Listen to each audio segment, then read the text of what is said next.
Yang pertama, cara memilihnya yang benar. Kalau dia punya 1001 kekurangan, ya cari yang nggak punya kekurangan dong. Banyak kekurangan, kan hidup itu untuk memilih. Nabi menghantarkan, Nabi mengajarkan nikah itu milih.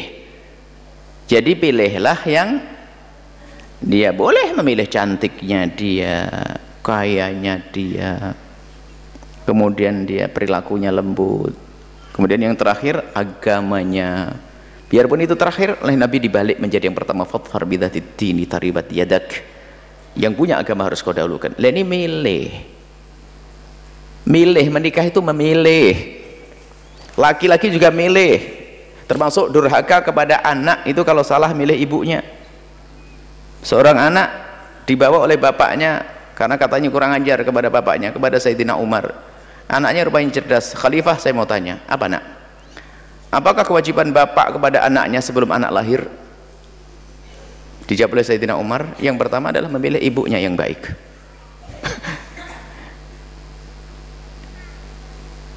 Bapak saya tidak pernah memilihkan ibu yang baik untuk saya, asal perempuan dinikahi.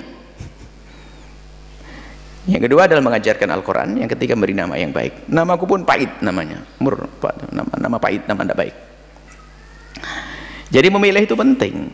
Nah, kalau sudah memilih, yang repot itu tidak memilih, terlanjur cinta.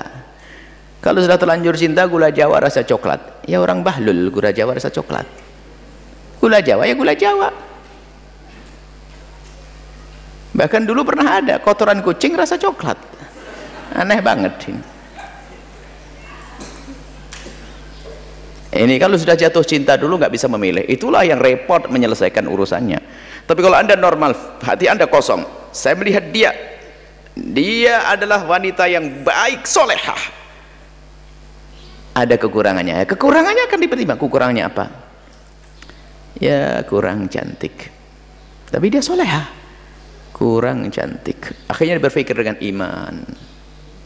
Suatu ketika aku akan pergi, aku akan meninggalkan rumah, meninggalkan anak-anak dan sebagainya. Akhirnya dia maju menikah dengan dia, yang dipikirkan kesolehannya. Maka kekurangannya ditepis waktu hidup. Jadi bahasa waktu sebelum menikah. Jadi kekurangan kalau harus kita terima ya sebelum menikah itu, tapi bukan karena dia sudah terlanjur gandrung tadi, bukan. Ada seorang wanita ditanya, Neng, kenapa sih Neng kok kamu seneng sama dia, kok pengen nikah dengan dia, apa sih kelebihannya? Nggak tahu mak, kan bingung itu. Ganteng mak enggak, lembut enggak, sudah terjerat dalam cinta, bohong. Baik. Nah, memilih, sebelum memilih itu yang benar. Kalau sudah memilih dengan segala kekurangannya, misalnya apa? Dia baik, biarpun dia fakir, dia punya masa depan, rezeki kan bisa dicari bersama. Dia makan, saya makan, anggap saja sendiri-sendiri ya. Dia cari makan sendiri, saya makan sendiri, yang penting halal. Jadi kalau kekurangan itu memang sudah kita antisipasi, gambaran. Tapi kalau sudah santri biasanya yang sombong tuh, yang biasanya repot tuh santri. Saya itu kalau nikah harus cantik pokoknya, masalah akhlak mah nomor nanti. Kenapa? Kalau wajah kan nggak bisa dirubah, kalau akhlak kan saya nasihati setiap hari bisa berubah nanti. Santri sombong itu. Giliran menikah hampir 2 bulan, istrinya teriak-teriak, nggak bisa ngomong, gemeteran dia santrinya. Nggak bisa nasihati. Nasihati apa? Satu kalimat keluar dari mulut suaminya, istrinya balas 5 kalimat. Makanya jangan sok sombong santri. Yang penting cantik.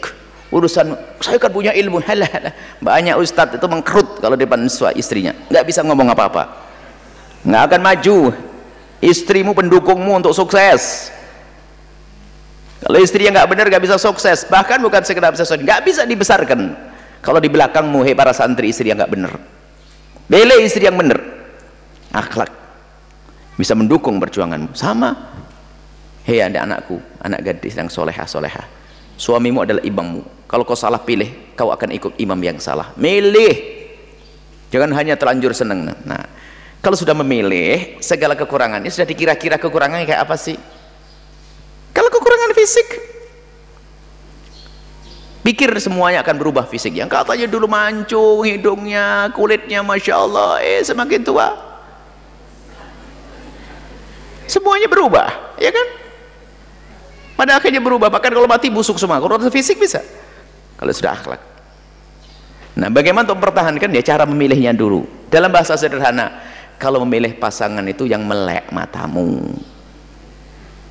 Kalau sudah menjadi pasanganmu, pandanglah. Jadi kalau mau memilih pasangan, pandanglah calonmu itu dengan mata melek, bener milih. Kalau sudah menjadi pasanganmu, pandanglah pasanganmu dengan mata remang-remang. Ya, saya dimaafin deh segala kekurangan. Yang namanya manusia, dia salah, saya juga bisa salah. Yuk kita benar-benar. Waktu belum menikahnya langsung tutup poin, I love you. Aku padamu yang setiap malam nggak bisa tidur, suka begadang dia, bukan karena cinta dia. Perempuannya gampang terpesona dengan kalimat itu. Jatuh cinta, menikah tanpa kriteria pernikahannya, ribut, bingung, punya 1001 kekurangan, full kekurangan. Baru setelah jadi pasangannya dilihat melek, ya nggak kuat lah dia. Jadi kalau sudah jadi pasanganmu, pandanglah pasanganmu dengan mata remeng-remeng, maafin dia. Ya Allah, ya kurang ini, ya Allah rambutnya, ya, kamu yang nyisiri nanti, banyak kutunya, belikan obat kutu, gitu saja. Jangan dulunya kamunya asal pilih, baru kalau sudah jadi milikmu ada tanggung jawab di hadapan Allah. Kurangi. Baik, itu saja ya. Kami menghimbau kepada cara memilih yang benar. Banyak orang yang punya bakat ilmu, seorang laki-laki, tapi di belakangnya istri yang tidak mendukung, nggak bisa dibesarkan, repot, nggak bisa dibesarkan. Apa karena wataknya, hasabnya tidak baik, mudah ini, sehingga bikin malu ustadznya, bisa jadi. Atau pokoknya nggak mendukung, nggak bisa berjaya. Atau sebaliknya seorang wanita yang hebat, dia cerdas waktu nyantri, luar biasa, mungkin guru yang memperkirakan dia akan menjadi ustadzah yang masya Allah bermanfaat. Salah pilih pasangan, hilang. Ngerti nak? Makanya manut, nanti tak carikan pasangan, manut, carikan yang bener. Malah carikan pasangan, cari di luar sana, ndak karu-karuan. Orang luar kalau masuk dalam wilayah nanti kemuliaan dulu, bang, baru cari pasanganmu. Apakah orang luar gak ada yang baik? Banyak yang baik, tapi harus kenal dulu dong, kita tahu keadaannya seperti apa. Sudah ya, insya Allah. Jadi pandanglah, yang bertanya, pandanglah pasanganmu dengan mata remeng-remeng, nanti bisa abadi hidupmu. Jangan selalu mencari-cari kesalahannya. Kalau kamu mencari kesalahannya, pasti bersalah, ada kesalahannya, karena kamu menikah dengan manusia, bukan malaikat. Kalau kamu, semuanya yang mau menikah, jika kamu ingin menikah dengan orang yang tidak pernah punya kekurangan dan tidak pernah punya kesalahan, sampai mati kau tidak akan menikah. Selesai. Tinggal bagaimana kekurangan itu, yuk kita sempurnakan. Kekurangan pasanganku, yang menyempurnakan adalah aku. Nah, itulah, hidup kan saling melengkapi. Kekuranganku dilengkapi oleh pasanganku, sempurna. Wallahu a'lam bishawab.